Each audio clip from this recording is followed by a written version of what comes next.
സമസ്തയിലെ വിഷയം അനുരഞ്ജന ഒരു ചർച്ച നടക്കുകയിടയ്ക്ക് പിന്നീട് അത് ശരിയാവാതെ പോവുകയും ചെയ്തിരുന്ന ചില വാർത്തകളെല്ലാം വന്നിരുന്നു. ഇപ്പോഴും വാർത്ത ചോദിച്ചു നോക്കിയത് തന്നെ പോകും. അവർക്ക് ചർച്ചകളിൽ തീരുമാനിക്കുന്നേ ഉള്ളൂ. അതിനപ്പുറത്ത് അങ്ങനെയുള്ള പ്രശ്നങ്ങളൊന്നും സംസ്ഥയിലില്ല. ചില പ്രത്യേകിച്ച് ചില പരാമർശങ്ങളൊക്കെ നടത്തിയതിന്റെ പേരിൽ ഇറങ്ങിപ്പോകുന്ന സംഭവങ്ങളൊക്കെ ഉണ്ടാവുകയും മറ്റും ചെയ്തിട്ടുണ്ട്. അപ്പം ഇപ്പോഴും ഒരു അതെ, അത് സമസ്ത മുഷാവറ ചർച്ച ചെയ്ത് തീരുമാനിക്കുന്നതാണ് പറഞ്ഞത്. സമസ്ത മുഷാവറ ഇനിയും കൂടും, അതിൽ തീരുമാനങ്ങൾ ഉണ്ടാവും എന്നാണ് പ്രതീക്ഷിക്കുന്നത്. വേറെ വല്ലതും ചോദിക്കാൻ അത് അങ്ങനെയുള്ള ചോദിക്കും. യാഥാർത്ഥ്യവുമായി ബന്ധപ്പെട്ട കാര്യങ്ങൾ ചോദിക്കും.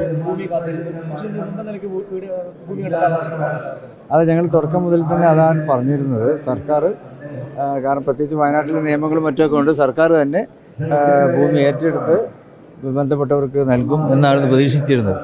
പക്ഷേ ദുരന്തം നടന്നപ്പോൾ ഏതാണ്ട് 4 മാസം പിന്നിട്ടിട്ടും സർക്കാരിൽ നിന്ന് അങ്ങനെയുള്ള നീക്കങ്ങളൊന്നും കാണുന്നില്ല.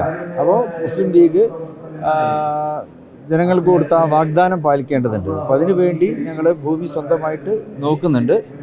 അതിൻ്റെ കച്ചവട സംബന്ധമായിട്ടുള്ള കാര്യങ്ങളൊക്കെ നടക്കുകയാണ്. അത് കൈവശം കിട്ടിയിട്ടില്ല. വൈകാതെ തന്നെ 1-2 ആഴ്ചക്കുള്ളിൽ അത് തീരുമാനമാകും.